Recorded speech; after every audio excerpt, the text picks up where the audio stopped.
Hey guys, how you doing? It's Anthony Carr here with Remax West End. We're talking about what's going on with interest rates. They have gone over 5% now in 2022. As you can see, just a little while back, we were at the 3% mark. So these have now gone up, what's that, 67%? Houses, we talk about the price and how much they've gone up in value and in cost. And, 20%, while that's a lot, the money since April of last year has gone up 67% as far as the cost of borrowing money now. So we're now at a 5.1% interest rate. The 5/1 ARMs that you see down there at 3.75%, there's been a rush to that for people buying property, and it's up. The applications for that are now up like 40%. So it's been quite a change as far as the interest rates are concerned. So it makes me want to think about what's going on with financing and what is that doing with the marketplace here in Northern Virginia. Freddie Mac's analysis is that, okay, it's the seventh week that we've seen interest rates move up, consumers as they're buying property. It typically is the busiest time of the year is the spring, but this is having a little bit of volatility in the marketplace because of the interest rates, and that's having an effect there. And then, of course, what they're saying is that, oh, it looks like that the market's softening a little bit. Northern Virginia may be a little bit different. What I like to say is that when you can have the White House and the Pentagon in your backyard, you can have a market like ours. So we're seeing a little bit of slowdown. It's some anomalies going on, but one of my teammates this last week, she was one of 14 offers competing on a $950,000 property.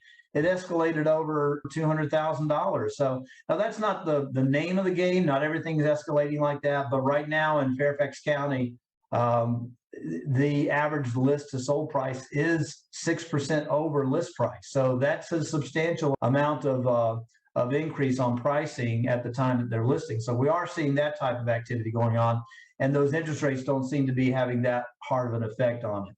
Historically, you can see we haven't been in this territory for almost 10 years. The last time we were over 5% was March 2011. So that's what, 10, 11 years ago, we were in that territory. So the last 7, 8 years, we've been used to these 3 and 4% loan programs. And just last summer, we were at 2.5%. So this is kind of going to give a little shock to the system. But what it's going to do is weed out some of the buyers that maybe couldn't buy a house at those higher prices with those medium level of interest rates. So the ones that are in there that can afford that higher interest rate, it just means they're not going to have as much competition, but it is going to knock some people out of those townhouse and single family home price ranges. They may have to be running more toward the condos instead of that preferred market that they want. So what is happening with financing as far as that's concerned? This is a look at March 2021. We always hear about cash is king. Cash is king when it shows up. As you can see right here, this big blue spot right here, well, let me get out of the way there. 1,165 of the properties that closed in March 2021 were conventional financing. Conventional financing is still the king. It always has been as far as the majority type of financing that's going on. 172 is the number there, was the number that we're using cash. And then you got VA and FHA bringing up those two, and then other, whatever the heck that is, was 22 units that came in March 2021. This last March, it hasn't really moved a lot. We still have the overwhelming majority of the financing being used is in that blue category, which is conventional. And here's the breakdown percentage-wise. Almost 75% is conventional, VA and FHA. It's about 12.3% of the market. Cash is almost exactly the same amount, about 12% of the market, and then that other is at 1.16.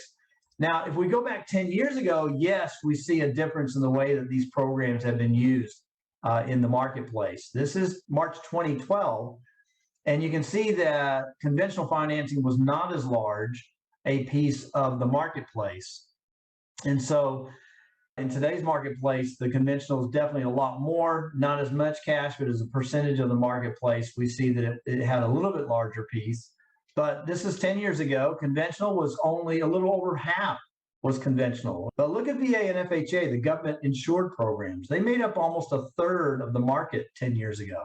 And that's not happening now. And cash is making up about 14.78% of that market back then.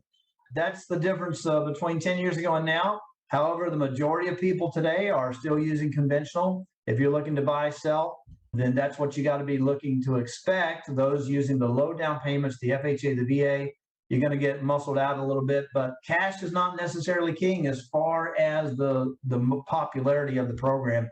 If there's anything I can do for you, just leave me a note down below and I'll get back to you. Thanks so much and have a great day.